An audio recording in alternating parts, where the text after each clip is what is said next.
I don't know if you know 80s bands or not, but one of my favorite bands was a band called Missing Persons, kind of a new wavy time. I went through all kinds of musical genres in the 80s, and they had a song called Words. And one of the lines was very interesting. It says, "What are words for when no one listens anymore?" And then it goes on and sings the rest of the song. But I thought it was kind of a powerful line. But the thing we want to remember, if you're a father or you're a man who mentors others, your words are extremely important. They just are. Dad words are not lost in the atmosphere. When you're a mentor speaking life into someone, when you're a dad, a father, your words don't just go out there. They impact the hearer and they make a difference. They can make a positive difference or a negative difference. And you may understand this from your own life. Maybe you had a dad who really spoke into you. You were close. He really guided you. He helped you. And you see the benefit of that today. A lot of people do. And maybe they just built you up and made a difference in you. And you're happy for it. You're thankful for it. Or maybe you had a dad who did the opposite. Maybe he put you down. And maybe he made you never think you were enough. You never could please him. You never could do enough for him. And you still feel the impact of that today. Or maybe you had a dad who just didn't say anything. He didn't speak much. And you were kind of guessing. What does he think? Does he like this? Does he not like this? And he never really let you know. See, the reality is dad words have incredible power. They just do. And we may not even realize it. But what we say does matter because as dads, our kids are listening. And you say, well, I don't have kids, but you may be speaking life into people you're mentoring or you're helping. Or you may be a stepdad and you say, hey, they're not my kids, but you still have power to speak into them with your words. So as men, we want to be very serious about what we say, about how we say it. So on today's show, we're going to be talking about the power of a dad's words and how to focus our words for maximum impact. So let's jump in. Welcome to the Confident Man Podcast, empowering men with the confidence they need to live their adventure. Now, here is your host, David Maxwell. Hey guys, welcome to the Confident Man Podcast. I'm so glad that you joined me here today, and I'm so glad that you want to be a better man. So keep it up, keep going, it can happen. Well, today we're talking about the power of words, and really the power of words of a dad.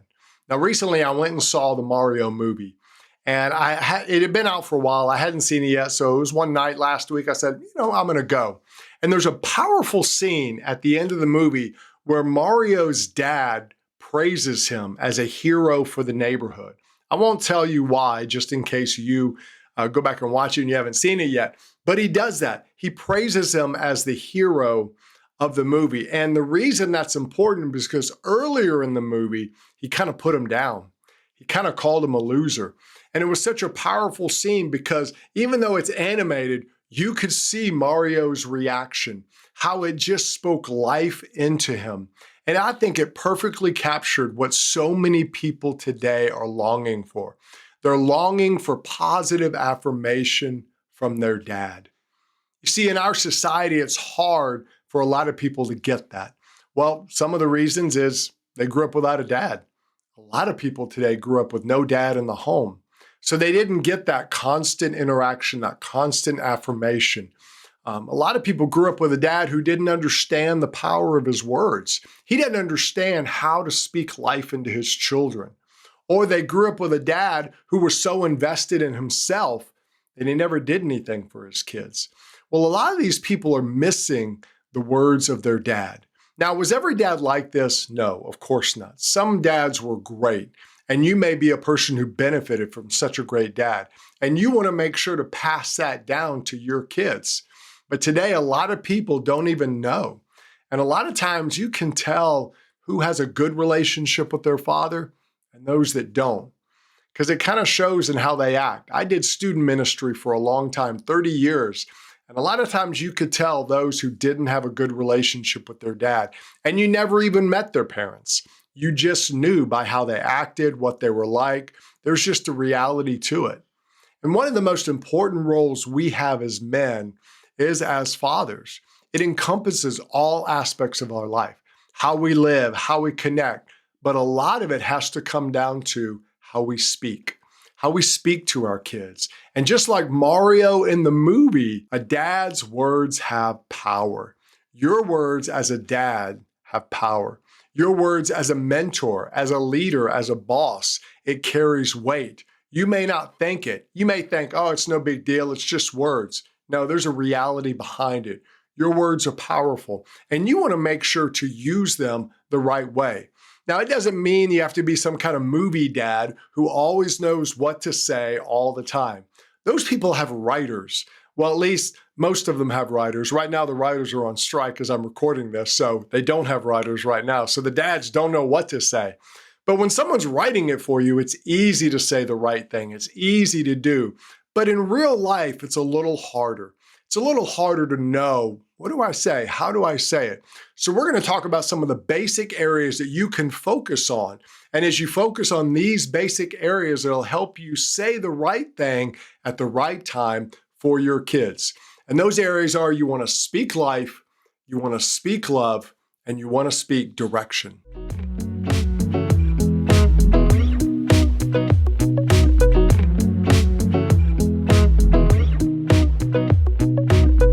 First thing we want to talk about is speaking life. You see, how we use our words is very important. And we should use our words to speak life into our children. In fact, the Bible says that life and death are in the power of the tongue.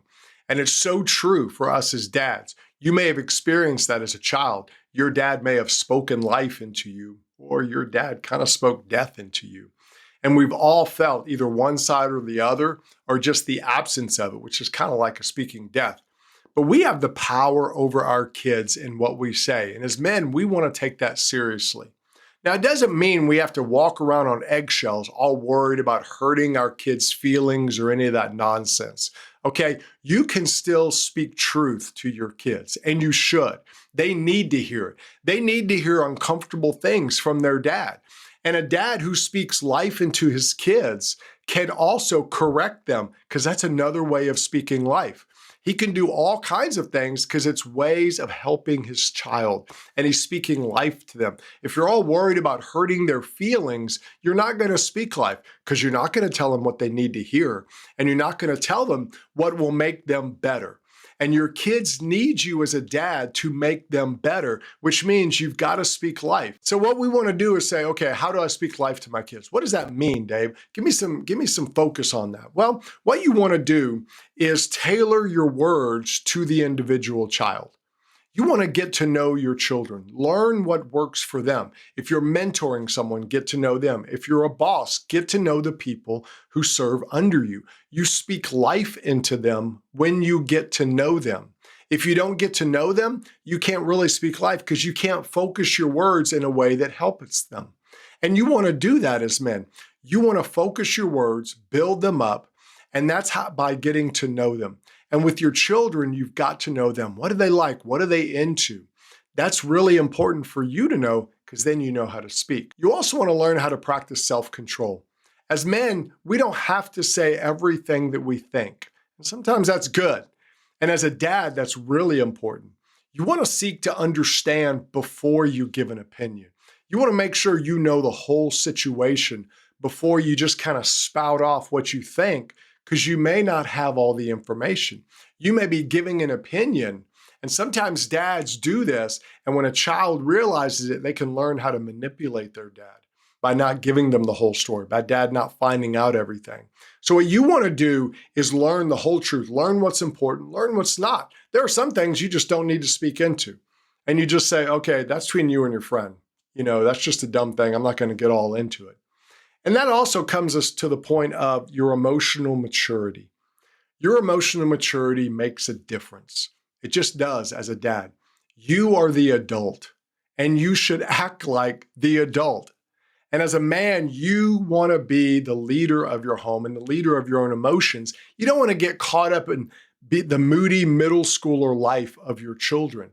And you know, you're the adult, so you don't want to act like a moody middle schooler. You don't want to be the one who's like, well, you didn't talk to me yesterday, so I'm not going to talk to you today. What are you? How old are you? 13? You're the adult. You're the mature one. Be mature. Be mature in how you say. Don't get caught up in their emotional ups and downs. They need you to be a steady presence in their life. They don't need you to be riling them up or bringing them down. You need to be someone who just speaks life all the time. And you also want to understand some of the dangers of life speaking. When you go to the negative, when you're being a critic, you're actually speaking death. You're not speaking life. Now you say, what do you mean, Dave? Can I not critique them, tell them what they need to do to improve? No, you do need to do that, okay? But that can be done in a way that's positive and not negative. See, a lot of men feel like it's their job to just put their kids down to make them tough. I'm going to show them what the real world's like. No, you're just being a movie critic. You're going to criticize everything they do because you think it's going to make them better. Well, what's happening is you're just putting them down. You're just hurting them. And a lot of times kids who have dads like that, they don't understand the real world. They don't understand what you're doing. And what you're doing is you're not teaching them. You're not directing them. You're just hitting them upside the head with truth that they don't even get. When you're a critic all the time, eventually your children will just avoid you. They're just going to avoid being around you. So you want to build them up. You want to help them. Do you critique them at times? Yes, but you're not a critic all the time. There's a big difference. And when you're a critic all the time, you're not speaking life. You're just speaking death. One of the other things that hurts us as we try to speak life into our kids is some substances, some substance dangers. And I'm really mainly talking about drinking here. If you're someone who drinks, and maybe you drink more than you should, sometimes your words get really flowing when you drink. Have you ever been around those guys? They've had too much to drink and they tell you everything they think. They're crying, they're dealing with stuff, they're just out there emotionally. Well, some men, when they've had too much to drink, will let kind of a negative side of them come out. And they'll say things to their children, to their wives that are very detrimental and things that you wish you hadn't said. And maybe you didn't really mean you said it in a moment of passion, but they don't understand that. What they understand is my dad just said that to me. Just like we wouldn't allow someone to barge into our house. If a drunk guy came into our house and started yelling verbally, just abusing our wife and our children, as men, we would take them out and we would be justified in doing that. We will tackle them. We'd kick them out of our house. If they're a danger, we might literally take them out. But here's the deal. If you have too much to drink and you're the belligerent drunk, there's no one else around. So you want to be careful that those kind of things don't cause you to be someone who's speaking death into his kids. The other thing that happens is a lot of times there's a confusion when it comes to silence. A lot of men don't say anything. And we've kind of made this caricature of the strong, silent type. Men should be the strong, silent type. That's the best kind. It's not real. There are men who are strong and they may not say a lot, but the strong, silent type is a misnomer. It's a Hollywood caricature. It's not real. And a lot of men use that saying, I'm the strong, silent type, to justify the lack of emotional connection they have with their children. I'm a strong, silent type. Well, it doesn't matter. You need to get over yourself. Your children need an emotional connection with you. And a lot of times that happens with your words. I'm not saying you have to be chatty. I'm not saying you have to talk a lot, but you do have to talk. You do have to connect emotionally with your children. And if you don't, they're going to pay the price for you. Because where kids remember your words, even if you don't say a lot, kids remember the things you do say. I was just recently watching a show, Demon Slayer, and there was a character, he's trapped, he thinks he's going to die. And just like all anime, when a person's about to die or they think they are, they always do some backstory. They go back. And he was just getting down and depressed. And he remembered something his father said when he was little. And his father died soon afterwards. But that kid at that time remembered it. And later, when he was in a tough situation, the words of his father helped him overcome. And yes, I was in my living room screaming at the TV. I was so excited about it. But here's the deal. Silence brings confusion to your children. It just does. They don't know what you're thinking. You say, well, I'm the strong, silent type. No, you're just not saying anything. And you need to say something. Your children need to hear you speak. The strong, silent type doesn't work. We have to speak as men. You won't impact the generation when you're the strong, silent type. It just won't happen. So what are some practicals that you can do? Say, okay, Dave, what can I do? Well, you can praise the good. Be generous with your praise to your children. Find the good and praise it. I'm not saying be fake. You want to focus your praise on them, but focus positive things. You can never say enough positive that's real. Saying things like, hey, I love you. Hey, good job. Hey, I'm proud of you. Those kind of things mean a lot to your kids, and you can't overdo them. Again, you don't want them to be fake because they'll pick that up. If you try to manipulate, if you try to control with those words, they'll pick that up and they'll lose their meaning. But praise them regularly. Also, call out the bad in your kids. Kids learn right and wrong from us as dads. We're the ones. We shouldn't be afraid to call out negative. Calling out the negative is another way of speaking life into our kids. It's a way of helping them, and that's life speaking. So if something's negative, if they're doing something wrong, call them out on it. Say, hey, you're better than this. You're better than that. That's a positive thing for them. And with that, you want to challenge them to rise up. Challenge them to live better than they're living. As men, we get this, but sometimes we don't do this for others. We like when people challenge us, but sometimes we are afraid to challenge our own children. Challenge them to be better. Kids respond to a challenge to say, hey, I know you can do better. Again, we don't manipulate with it, but we challenge them with it. More than ever today, kids need dads who are willing to speak life over them. We need dads who help them find their life and live their purpose.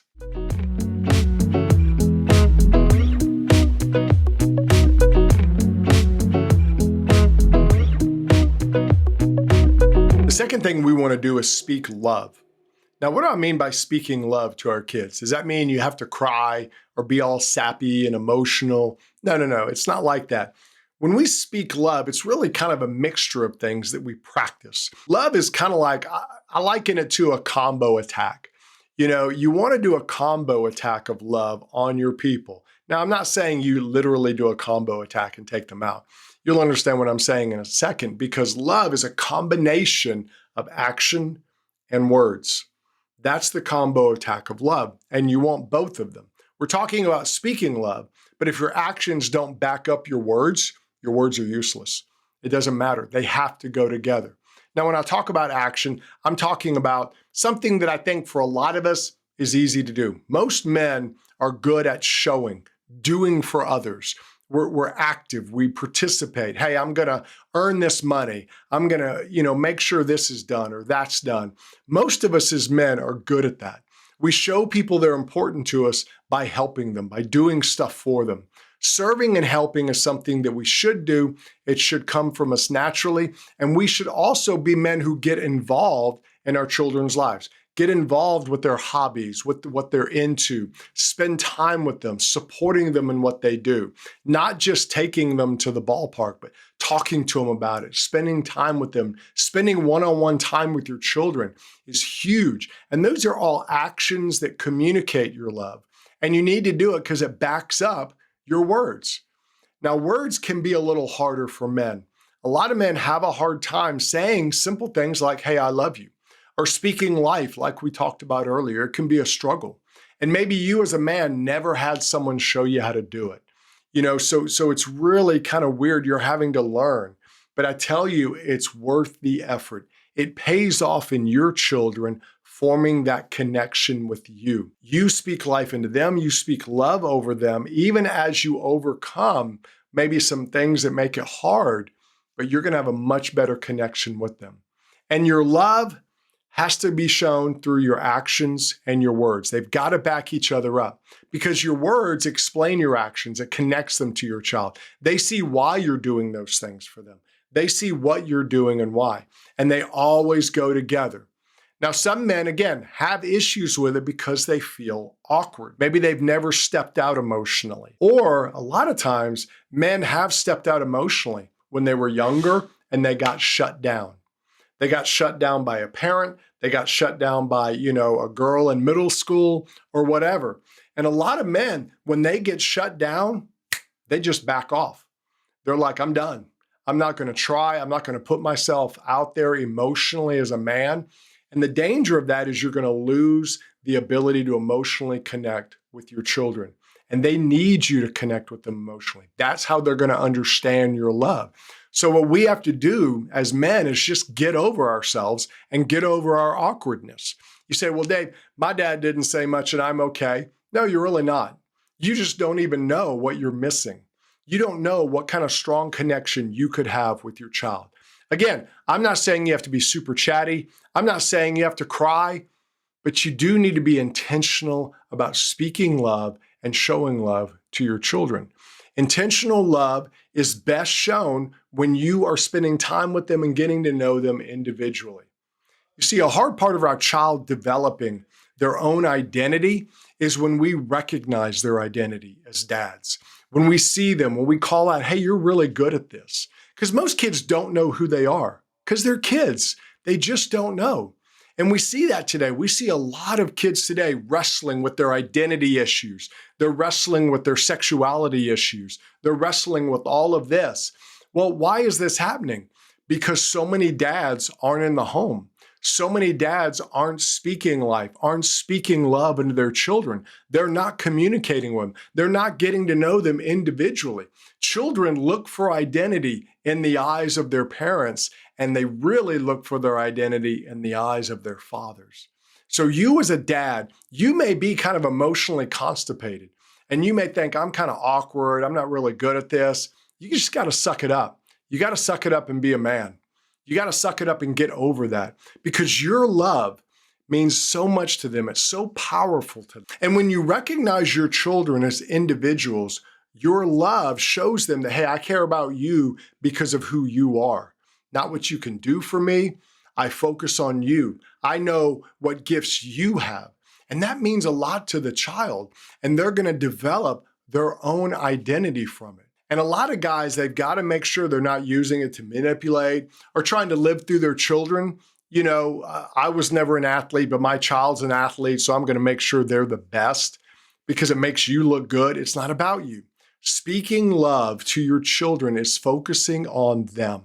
It's focusing on what can they do?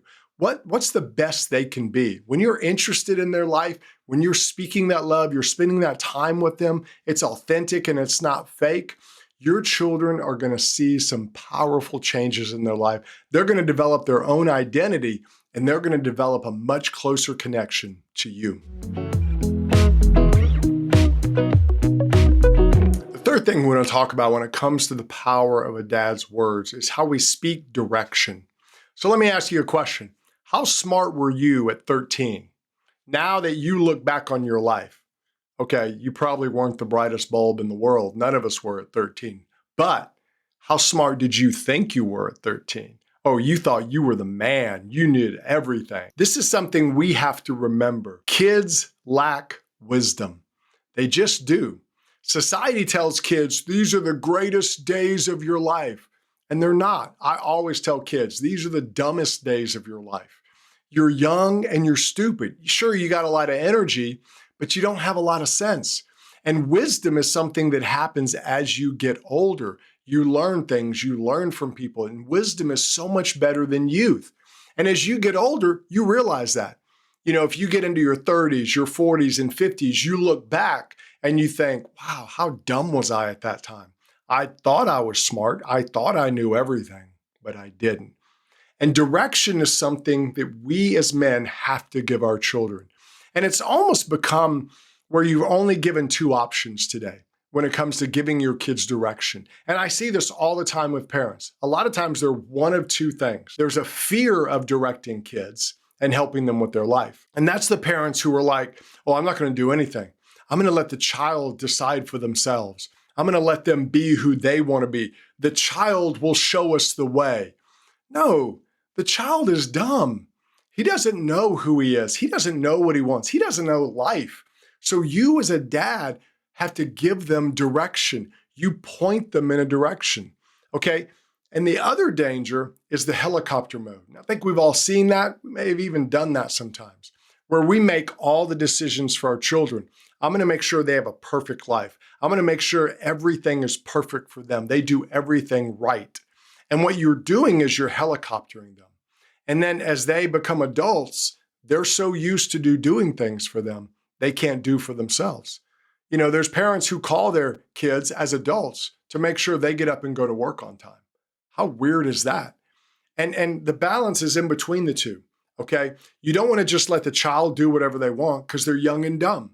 But you also don't want to do everything for them just because you have the wisdom. You want to give them direction. You see, both sides of that are a form of control. It's two types of control there. One is the control of where you give up control and you say, well, the child's going to do whatever. They're my kids. They can do whatever they want. Well, okay, you're just not taking up your control. You're giving it up to the child, which is wrong. And the other is total control. I'm going to do everything for you. And that's not good either because it hurts the child. And what we want to do is give direction. Direction is different from control. Direction is active participation in the process of your child growing. You're participating in the process, but you're not participating in the actual activity. You're letting them learn. You're letting them grow and develop. You see, direction, it's big picture, but control is really specific. Direction is you helping to guide and lead your child so they learn and they develop their own personality, their own reason. They learn how to think. If you do it for them, they're going to become helpless. If you ignore them, they're going to make really dumb decisions. That's where direction is the perfect balance. Now, sometimes direction demands intervention, and that's just the reality. Your goal for your children is for them to live higher. And if you see them going in the wrong direction, you've got to intervene. And sometimes that means tough love. Sometimes that means doing what they don't like, but it's for their good. So you say, okay, well, how do I know? How do I give direction to my child? Well, you want to have a few keys in mind. One of them is intimacy. You can't give direction to someone you don't know. You just can't. The best direction is tailored to the individual child. Just like if you've ever bought a suit that's tailored to you, it's a big difference between that and what you just buy at the mall. You're like, okay, this suit fits like a garbage bag. This suit fits incredible. And that's what you want to do with your direction. Your direction best fits your child when you have an intimate relationship with them. When you know them, you know what they're into, you know what they're not into, you know what they like, what they don't like. You can give direction best in that situation. And intimacy means it's about them and not about you. Your children aren't there to make you look good. They're there for you to direct and lead. And that means you get to know them.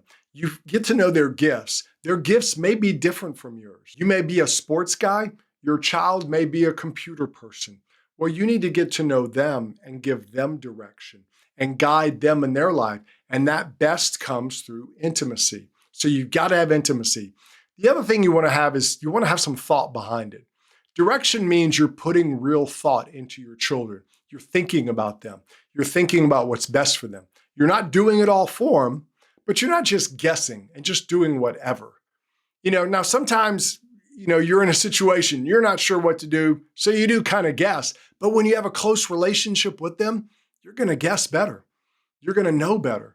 And you want to put some thought into it. You want to wrestle over decisions. You want to pray for your children and think through what's best for them. Because when you do that, you're going to be able to give better direction. And when you're close to them, you'll know what to think. You'll know things to think about them, and you'll know how better to give them the advice and the direction they need. Because every child is different. Your oldest child is different from your middle child, which is different from your youngest child. You may have 5 kids, you may have 2 kids. They're all going to be different. And even if you just have one child, you need to get to know him because he's probably different from you. And the other thing you want to give to your children when it comes to direction is just some vision. Real direction is not about something like awards or money. Those are great, but they're not the purpose of life. You don't want them to base their life on thinking, I've got to make an A, I've got to make $1 million. Because what they're doing when they think that is they're giving control of their life to those things. It may be sports, it may be success, it may be whatever. You don't want them to give up control and to think that, well, if I make money, that means I'm good. If I make all A's, that means I'm good. And a lot of parents use those things to buy the love of their kids. You say, what do you mean? Well, they kind of hold back their love until the child does what they think they should do. Oh, you didn't make all A's? Oh, I'm not going to talk to you. Okay, that's weird. And what you want to do is give them vision. You want to give them vision that's bigger than themselves. You want to lift your kids up and say, hey, I want you to live for something higher than just money. I want you to live with purpose. I want you to have meaning in your life. As dads, we speak that direction to our children. We have the power to do that. And if we ignore that power, they're going to hurt for it. Your words as a dad are so powerful in directing your children's lives. They just are. We could look at tons of people all around the world, and you find out what kind of relationship what they had their dad, what kind of direction they got from their dad. And if it was positive, it probably helped them. If it was negative, it probably hurt them. Your words are powerful. So I want to challenge you, take the time to give your child specific direction in their life. Empower them to live the life they were designed to live. And I promise you as a dad, you won't regret that.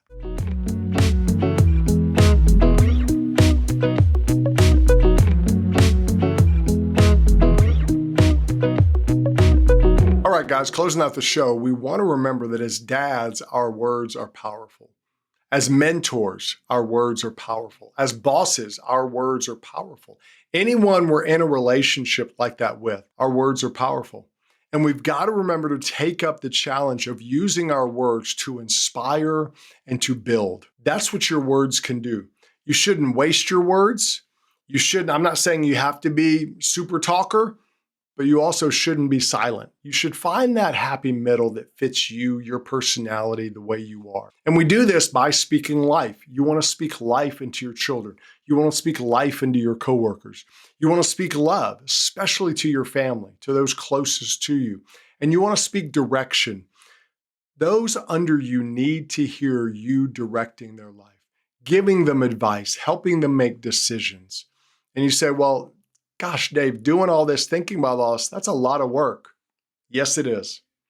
It is. As men, it's a lot of work. And sometimes it means we've got to deal with our stuff before we can emotionally connect and do those other things well.